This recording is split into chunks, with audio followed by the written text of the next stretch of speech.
அனைவருக்கும் வணக்கம். நம்ம அனடா கணிதம் சேனலில் முந்தைய ஆண்டுகள் கேட்கப்பட்ட போட்டித் தேர்வு கணக்குகள் ப்ளஸ் இந்த ஆண்டுகள் கேட்கப்படக்கூடிய கணக்குகள் வரிசையில் பார்த்துட்டு இருக்கோம்.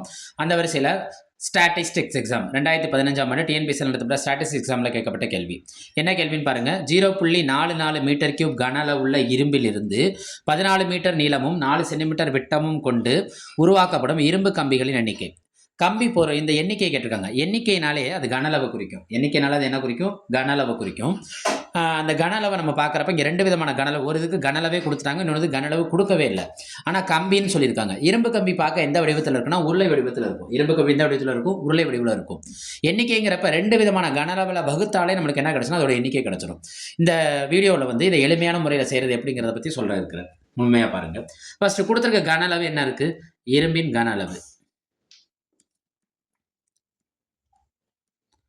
0.44. இந்த தசமத்தில் இருக்கிறத நான் முழுமையாக்கிக்கிறேன். இப்போ 44/100. ஏன்னா 2 ஜீரோக்கு 2 தசமஸ்தானம் வந்துடும். ரைட்டா? அடுத்து இரும்பு கம்பி. இரும்பு கம்பிங்கிறது பார்க்க என்ன வடிவத்தில் இருக்குன்னா உருளை வடிவத்தில் இருக்கும். ரைட்டா? அப்போ உருளைனால யார் யார் இருப்பா? ஆரம் இருப்பாங்க, உயரம் இருப்பாங்க. இங்கே ஆரம் கொடுக்கல, என்ன கொடுத்துருக்காங்கன்னா விட்டம் கொடுத்துருக்காங்க. விட்டம் எவ்வளோ கொடுத்துருக்காங்க? 4. அப்போ ஆரங்கிறது என்னென்னா 2 சென்டிமீட்டர். ஏன்னா விட்டத்தில் பாய் தான் ஆரம்.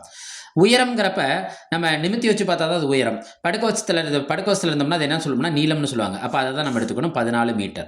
இது மீட்டர் கியூப். ரைட்டா? இது மீட்டர் கியூப், இது மீட்டர். ஆனால் இது மட்டும் என்னத்தில் இருக்குது? சென்டிமீட்டரில் இருக்குது. அப்போ சென்டிமீட்டரை மீட்டராக வைக்கணும்னா 100ஆல் நம்ம என்ன செய்யணும்? வகுக்கணும். 100ஆல் நம்ம என்ன செய்யணும்? வகுக்கணும். நம்ம முன்னாடி வீடியோவில் ஸ்டார்டிங்கில் சொன்ன மாதிரி தான் எண்ணிக்கைனாலே ரெண்டு விதமான கனளவை வகுக்கணும். ரைட்டா? மேலே உள்ளதுக்கு கனளவு அவனே கொடுத்துட்டா, கீழே உள்ள கனளவுங்கிறது உருளை வடிவத்தில் இருக்குது. அப்போ மேலே உள்ளது கனளவுங்கிறது யாருதுன்னா இரும்பின் கன அளவு. கீழே உள்ளது யாரோட கன அளவுனா உருளையின் கன அளவு. மேலே உள்ளது நம்ம கண்டுபிடிக்கவே தேவையில்லை, அந்த வடிவத்தில் தான் இருக்குது. 44/100. உருளையோட கன அளவுக்கு என்ன ஃபார்முலானா πr²h. πr²h. அதாவது ஆரத்தை 2 தடவை எழுதணும், உயரத்தையும் பெருக்கணும். யாரோட பெருக்கணும்? பையோட பெருக்கணும். 22/7. ஆரத்தை 2 தடவை எழுதுறப்ப என்ன கிடைக்கும்? 2/100 பெருக்கல் 2/100. ஹச் எவ்வளோ? 14. இது நம்ம பாடப்புத்தகத்தில் இருக்க கணக்கும் கூட. இது நம்ம சிறப்பு ஆசிரியர் தகுதி தேர்வு எழுதுறக்க ஆசிரியர்களுக்கு இது ஹெல்ப்பாக இருக்கும். ரைட்டா? 1 7 2 7 14. ரைட்டா? அடிச்சு வச்சுக்குவோம். 44/100. ஒரே ஒரு பின்னம் தான் இருக்கணும். இங்கே 2 விதமான பின்னங்கள் இருக்குது. அப்போ எல்லாத்தையும் தலைகீழாக்குவோமா? இந்த 22/1ங்கிறது மேலே வரப்போ 1/22. 2/100ங்கிறப்ப 100/2. 2/100ங்கிறப்ப 100/2. இந்த 2 மேலே வரப்போ என்ன 1/2. ரைட்டா? 22 22 2 22 44. இந்த 100க்கு இந்த 100 என்ன ஆயிரும்? கேன்சல் ஆயிரும். 1 2 கேன்சல் ஆயிரும். ரைட்டா? அப்போ இங்கே என்ன இருக்குது? 2. ஒரு நம்பரை 2ஆல் அடிக்கணும், அது பாதி ஆக்கிறோன்னு அர்த்தம். அப்போ 50. மறுபடியும் இந்த 2 அடித்தோம்னா அந்த 50 என்ன ஆயிரும்? 25. என்ன ஆயிரும்?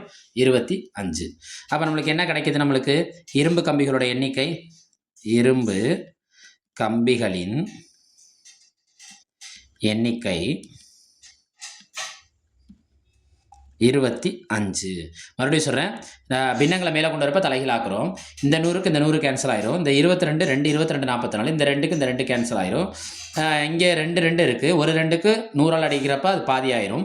இந்த 2 50 வச்சு அடிக்கிறப்ப என்ன ஆயிரும்னா 25 ஆயிரும். அப்போ இரும்பு கம்பி எண்ணிக்கை நம்மளுக்கு என்ன கிடச்சிருக்கு? 25. இதை அவங்க கொடுத்துருக்க ஆப்ஷனில் ஆப்ஷன் எங்கே இருக்குது?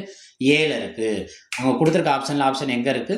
7 இருக்குது. இந்த கணக்கு ரொம்ப முக்கியமான கணக்கு. போட்டித் தேர்வுகளில் கண்டிப்பாக இந்த கணக்கு இடம்பெற வாய்ப்பு உண்டு. அடடா கணிதம் சேனலில் லைக் பண்ணுங்கள், சப்ஸ்கிரைப் செய்யுங்க, சப்போர்ட் பண்ணுங்கள், ஷேர் பண்ணுங்கள். நன்றி.